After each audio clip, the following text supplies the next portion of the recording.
It is the beginning of the week here in the Transformer world, a Monday, a lazy Monday. And we got some Transformer product to talk about today, some new stuff here and there. We'll jump right into it like we always do here on the Transformer Slag podcast. And the first thing we're going to be covering is a Transformer fan and board member by the name of Fuse9 found locally at his Target some brand new interesting Super 7 product.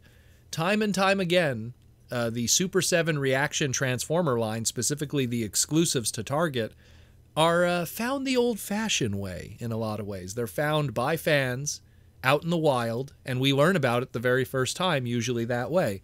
No press release, no big, teaser by the company, no little listings online. We just see them for the very first time. There's a photo that's snapped in a Target, and that's how we learn about these. And that's how it used to be back in the day that we learned stuff. Now we're so spoiled. So we have here today to talk about the Super 7 Reaction Beast Wars Transformers Shadow Panther. So it's a 100% repaint of the Cheetor that they've done previously. There's no new head on it. There's no new weapon. There's no new tooling whatsoever. No new extra accessory like they've done with some of their other repaints in the past. It's just a 100% Cheetor repaint. They did the same thing when they did their Target exclusive Tigatron. Instead of doing some new tooling that would give that more Tigatron-inspired head, both in robot mode and the beast head on the chest, they just did a 100% without change Cheetor repaint. And what's sad too is even the box art for the Super 7 Reaction with the Tigatron, they just did a redeco and recoloring of the box art from the Cheetor, and it's very obvious. And they kind of did the same thing here too with the Shadow Panther. Just as we were getting used to the idea of Shadow Panther using his mutant head as his standard head in a lot of ways, I mean, both his Masterpiece and his original Beast Wars toy, while they did have the normal head, they also had the mutant head. And then the Kingdom one came around and said, hey, let's just make the mutant head the standard kind of thing. So it is what it is. Still pretty cool, though. I like Shadow Panther as an idea and a character. He actually was, fun fact, he was the very first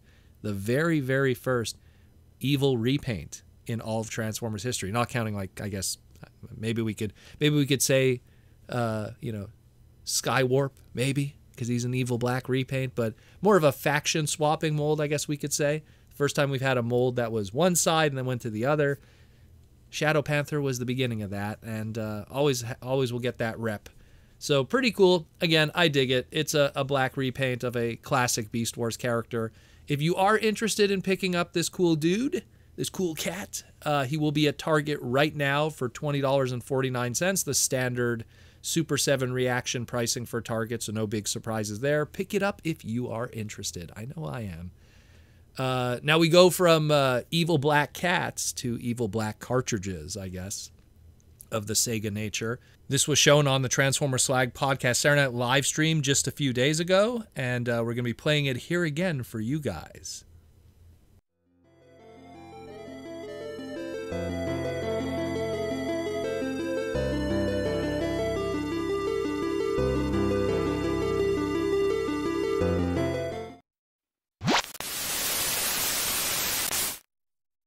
MegaDriveTron 復活トリプルチェンジマイクロンハデスメテオサイズモードウィングモードアームズアップMegaDriveTronダークです。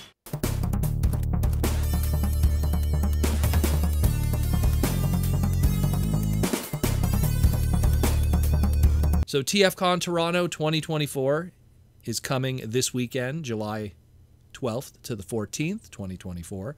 And we will have this exclusive, the MegaDriveTron figure, a bot-scaled third-party figure that's shaped like a Sega Genesis or Mega Drive for the rest of the globe cartridge. The label mimics the Sonic 1 cover art, and it's obviously G1 Megatron that makes the robot mode. Has a little cannon that's articulated, and very simple, again, very simple kind of bot style figure and transformation and articulation.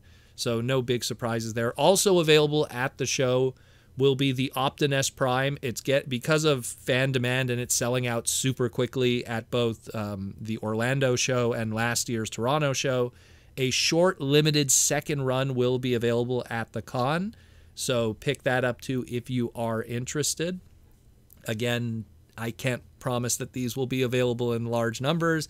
When they sell out, that is it.